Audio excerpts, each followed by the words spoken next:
Unfortunately, 10 years ago, we sort of fell away from the church, and we had brought our kids up Catholic, went to Catholic school, the whole deal. And we sort of fell away, and unfortunately, they fell away too, which shouldn't be too much of a surprise for anybody. Very disturbing that I let that happen. And so it's a challenge for me to try and fix this, to do whatever I need to do as an example or to lead them back. And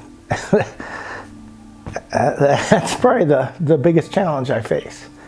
And, coming here, this is what we should have been doing with the kids 20 years ago.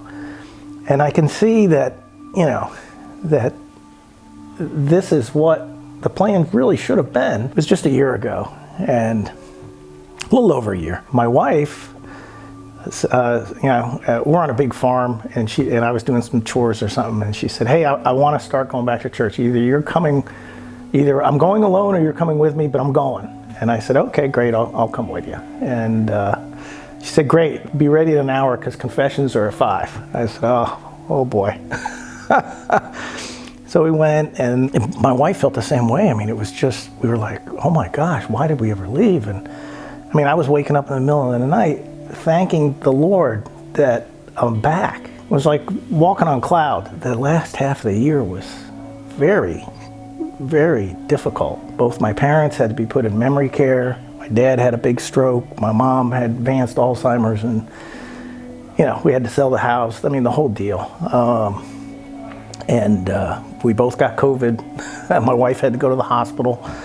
And then my wife's dad died. But I was like, maybe that was the whole plan, to prepare me for this. The retreat experience here was way more than I would have ever expected. I'd never been to a retreat, let alone a silent retreat. And I wanted one in Lent, just the way everything is set up. The priests, the people helping, kind of the minimalist of rooms and whatnot. I like that, and it makes you just focus on being, what the retreat was about, being alone with God. And it just was a very good experience for me. And I would do it again in a heartbeat.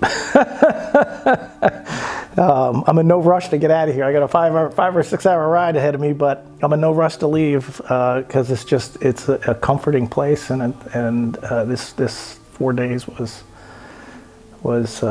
really good for me, really good.